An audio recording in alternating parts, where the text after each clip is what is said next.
Sir ये जो अग्निवीर का आपने सिलेबस लिखा है, उसको पढ़ने की क्या स्ट्रेटेजी रहनी चाहिए, इसमें ज्यादा ध्यान देना चाहिए किन सब्जेक्ट्स में? देखिए मैं आपको बता दूं, आर्मी अग्निवीर की तैयारी अगर कोई बच्चा कर रहा है तो पहली बात तो दिमाग से ये निकाल दीजिए कि उसे कोई बहुत ज़्यादा गहराई लिए हुए बहुत ज़्यादा यूपीएससी और एमपीपीएससी लेवल की स्टडी करनी है, बिल्कुल नहीं।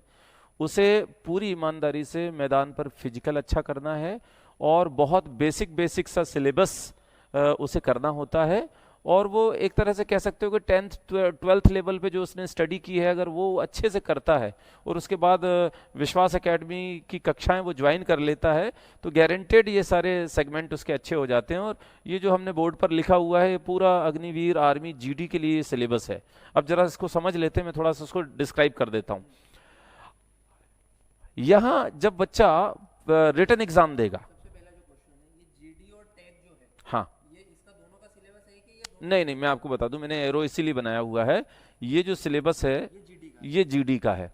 चूंकि टेक्निकल तकनीकी सेवा होती है और टेक्निकल में जो बच्चा है उसको फिजिक्स केमिस्ट्री और थोड़ा हायर लेवल का जो मैथ्स होता है जो 11 12th स्टैंडर्ड का होता है वो उसे पढ़ना होता है। जीडी 10th लेवल की भर्ती है, इसलिए 10th स्टैंडर्ड को हमें फॉलो करना है पूरा। और ये 10th स्टैंडर्ड सीबीएसई स्तर का होता है। अब देखिएगा मैं सबसे पहले आपको चीजें स्पष्ट कर दूं। सबसे पहले आर्मी अग्निवीर का जब नोटिफिकेशन आता है जीडी के लिए तो सबसे पहले बच्चे को फॉर्म फिल करना होता है। जब वो आवेदन कर देता है तो आवेदन करने के बाद उसे समय मिलता है, लगभग मान के चलें कि 2 महीना 2.5 महीना या 3 महीने का भी वक्त उसे मिल सकता है। चूंकि आर्मी की भर्ती में एक ऐसा मानक फिक्स नहीं है कि समय 3 महीने का देंगे ही देंगे वो, या बच्चे को 6 महीने तक का समय मिल जाए। ये चूंकि आर्मी की जो भर्तियां हैं उसमें पदों की संख्या भी फिक्स नहीं होती, कभी कम कभी ज़्यादा पद आ जाते हैं। तो यदि बच्चा तैयारी कर रहा है तो सबसे पहले उसने आवेदन किया, जो भी उसे समय मिल रहा है उसमें निरंतर वो पढ़ता रहे, अच्छी तैयारी करता रहे। एज का बता दें कि किस उम्र का? देखिए वैसे 17.5 के बाद बच्चा दे सकता है और अगर वो जीडी के लिए अपेयर हो रहा है तो 21 इसके लिए एज लिमिट होती है लास्ट, और टेक्निकल के लिए है तो वो 23 तक दे सकता है। अब यहाँ समझने वाली बात, आप सिलेबस को थोड़ा सा देख लेते हैं हम लोग। बच्चे को तैयारी करना है तो उसे सामान्य ज्ञान 15 प्रश्न इससे पूछे जाएंगे। हर क्वेश्चन के 2 अंक हैं, इसीलिए अगर वो 15 क्वेश्चन सॉल्व करता है तो 30 अंक का उसे लाभ होगा, 30 अंक उसे मिल जाएंगे। सामान्य विज्ञान की बात करें तो इसके भी 15 क्वेश्चन हैं और चूंकि हर प्रश्न के 2 अंक हैं तो इसके भी 30 हो रहे हैं। गणित से 15 क्वेश्चन हैं, 30 अंक हैं। रीजनिंग से 5 क्वेश्चन हैं, 10 अंक हैं।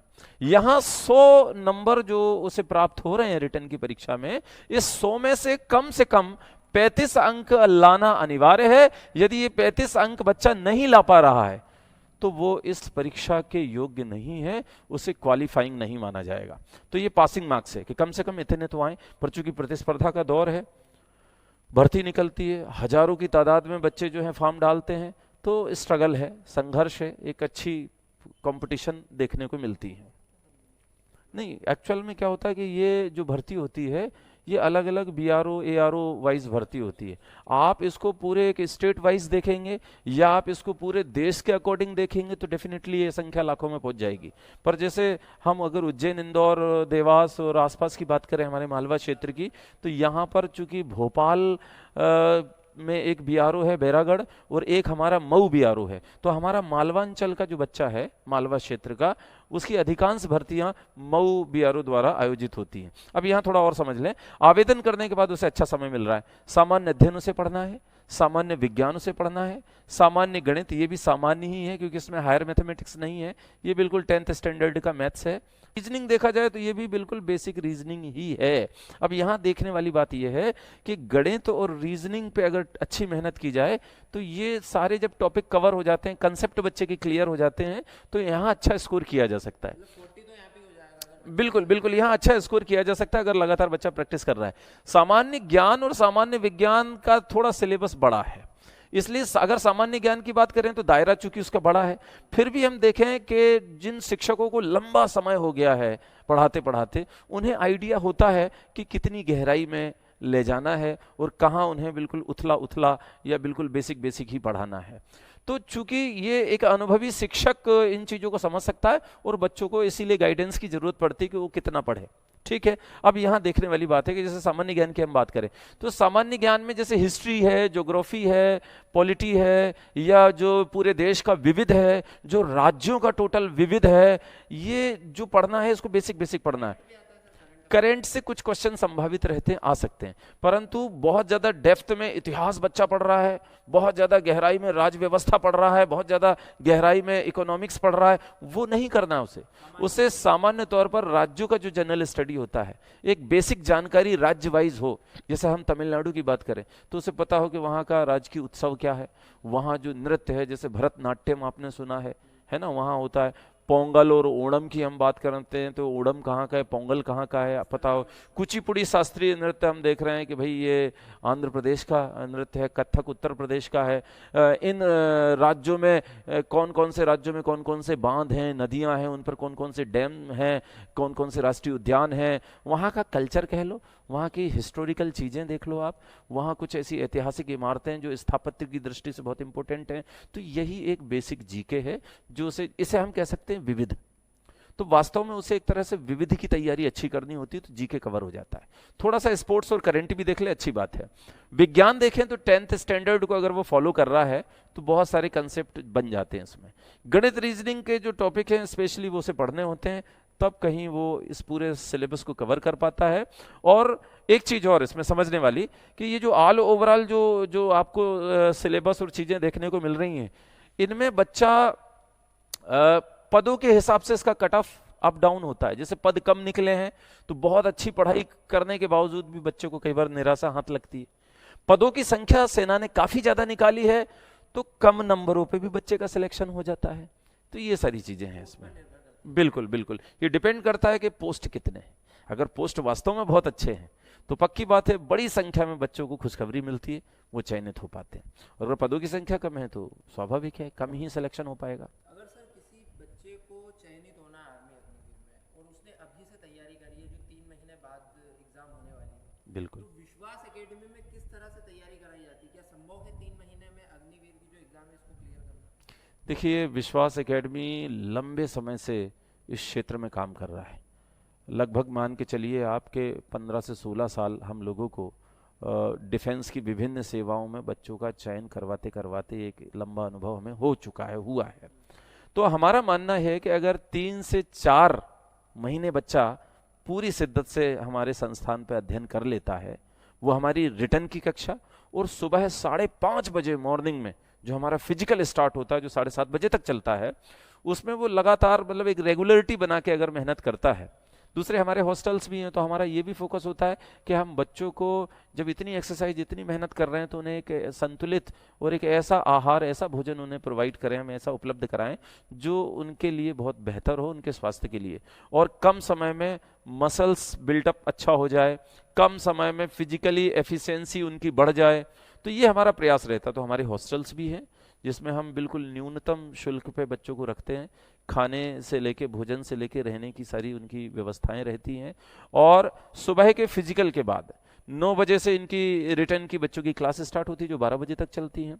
और इवनिंग में भी कक्षाएं, जैसे हमें लगता है कि कुछ बच्चे हमें कमजोर लग रहे हैं, हमें ऐसा लग रहा है कि थोड़ा सा लिखित परीक्षा के दृष्टिकोण से वो कमजोर हैं, उनका बेस बहुत अच्छा नहीं बन पाया। ग्रामीण अंचल में पढ़ाई होती है तो विद्यालयों में उतना बेहतर फैसिलिटी जो आजकल कॉन्वेंट स्कूल या बड़े प्राइवेट स्कूलों में जो बच्चे पढ़ रहे हैं वो ऐसा नहीं हो पाता।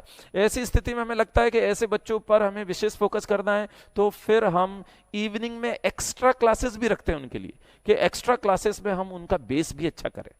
तो हमने ये डिसाइड किया हुआ है कि जो बच्चे हैं उनका लेवल क्या है, उस लेवल के अकॉर्डिंग उनकी कक्षाएं हम संचालित करें। अभी हमने एक दोपहर में नई बैच स्टार्ट की है, उसका उद्देश्य ये है कि जो बच्चे बिल्कुल जिन्हें मान लो आपके बहुत कमजोर रहे हैं, जो उनको बिल्कुल बेसिक से हमने स्टार्ट किया है ताकि हम उनका 2 से 4 महीने में एक अच्छा बेस बना दें। इसके बाद जब उनका बेस अच्छा हो जाएगा तो हमारी जो एडवांस लेवल की क्लास है हम उसमें उसको उन बच्चों को शिफ्ट कर देंगे। तो हमारे प्रयास यही है, और कोई भी संस्थान बिल्कुल ये चाहेगा ही सही कि वहाँ से रिजल्ट बहुत अच्छे हों, क्योंकि अगर रिजल्ट है तो संस्थान निरंतर प्रगति के पथ पर आगे बढ़ता रहेगा। सर, जी जो लास्ट अभी भर्ती हुई है जी, उसमें से विश्वास एकेडमी के कितने बच्चे सिलेक्ट हुए? अभी रिसेंटली जो भर्ती हुई उसके रिजल्ट आए हैं, तो हमारे संस्थान से 35 प्लस बच्चे सिलेक्ट हुए हैं। उनका समय समय पे, क्योंकि इन बच्चों के भी वेरिफिकेशन चल रहे हैं, तो जैसे अभी 2 दिन पहले ही हमने 10-12 बच्चों का सम्मान किया। अब कुछ बच्चे वेरिफिकेशन की प्रोसेस में हैं, वो जैसे जैसे आते जा रहे हैं तो हम उनका अलग अलग से सम्मान समारोह कर रहे हैं, क्योंकि बच्चों ने अपनी मेहनत परिश्रम से पद हासिल किया है। तो हम भी सेना के प्रशिक्षण के लिए उन्हें ससम्मान विदाई देते हैं। चूँकि बच्चों का उत्साह है और उनका हर्ष रहता, परिवार के लोग जो हैं वो भी प्रसन्न होते हैं, भाई सिलेक्शन हुआ है। तो हम लोग एक छोटा सा ये प्रोग्राम कर लेते हैं कि उन्हें एक अच्छी विदाई दें कि भाई जाओ और देश का नाम रोशन करो, देश का मान बढ़ाओ, देश के लिए। संभालो एक। बिल्कुल बिल्कुल बिल्कुल सही बात है। सर इसमें एक माइनस मार्किंग का भी कुछ रहता है, तो वो कैसे क्या रहता है? पहले आर्मी अग्निवीर की जब प्रक्रिया या आर्मी अग्निवीर जब लागू नहीं हुआ था, उस समय माइनस मार्किंग इस परीक्षा में नहीं होता था।